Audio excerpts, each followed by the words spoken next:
Creating and applying color is a great way to be creative in InDesign.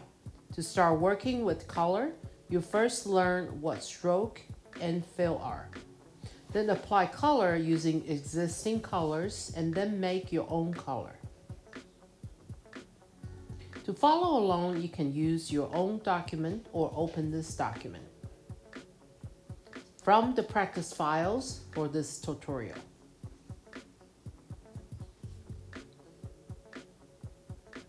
Select the selection tool in Tools panel on the left. Click and select this white frame. Frames, shapes, texts, and more can have a fill, which is this white color, and a stroke, which is the red color. A stroke acts like a border around the fill.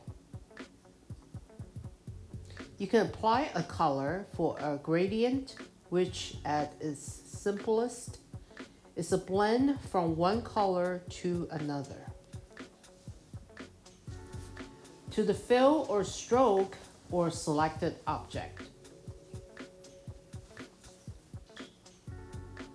In the Properties panel to the right of the document, you'll see a fill color and a stroke color for the selected frame.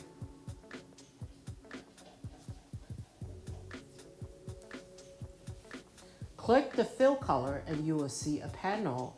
At the top are options, showing swatches, which are default colors that comes with every document.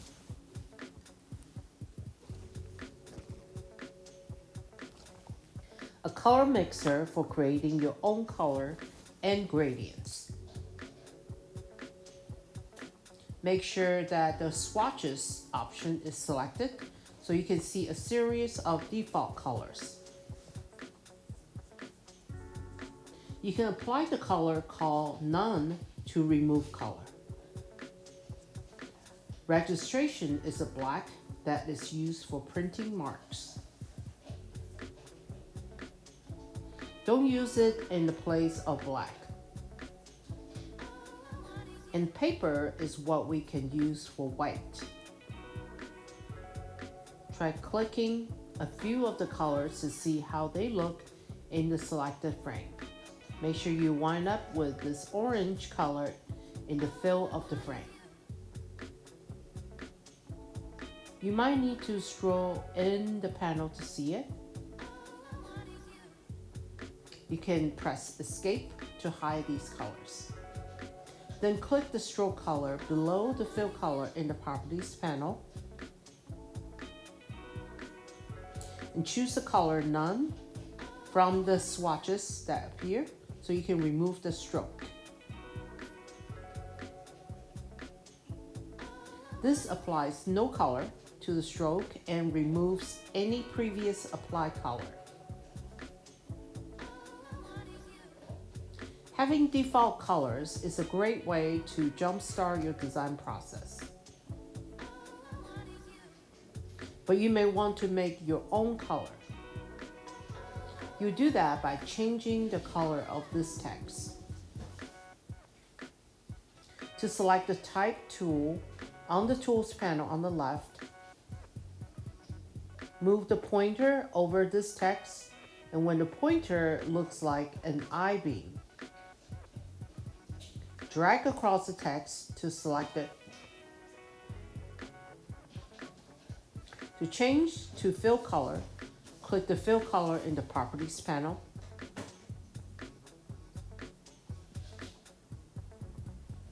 And select the color option at the top of the panel that appears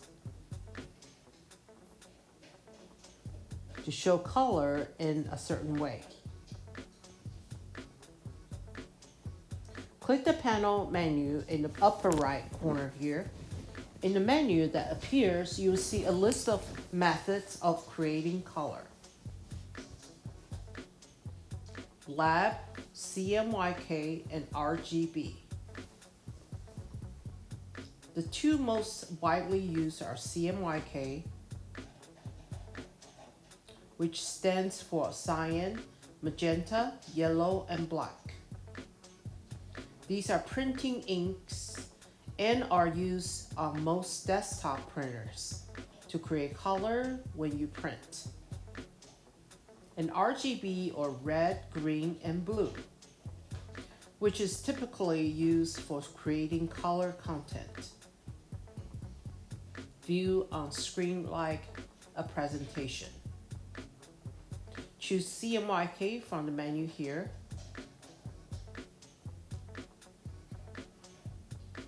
Now you can create a color by sampling in this color field at the bottom of the panel,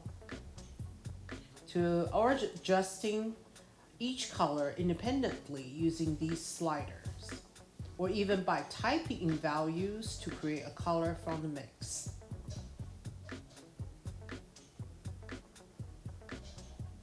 Click in the color area down here to apply a dark blue color.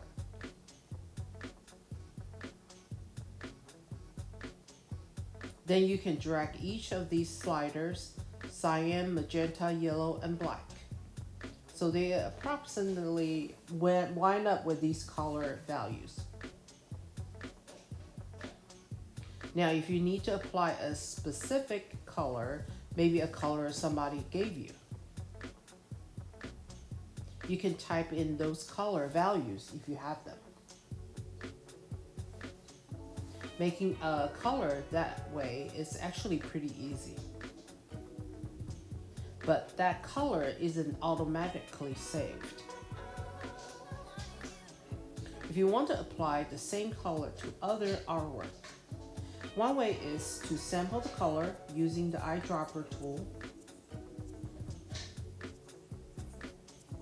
This is a fast way to apply the same formatting from one object to another. And it's really helpful for creating consistent colors. Now, you will sample the text color and apply it to some other objects. So select the selection tool and click to select the small shape.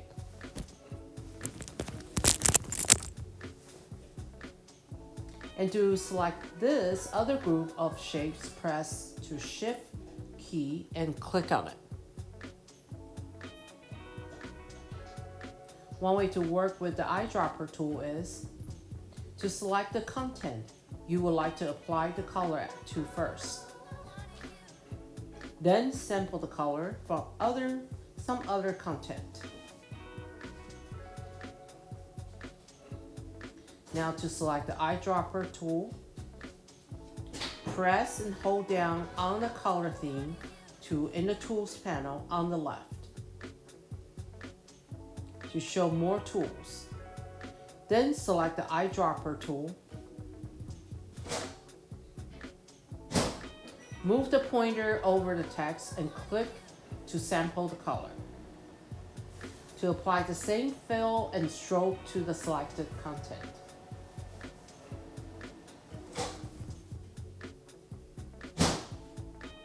To make sure that nothing is selected, choose Edit. Deselect all. There really are a lot of ways to work with color in Adobe InDesign, and that means more creative freedom and flexibility as you work in InDesign.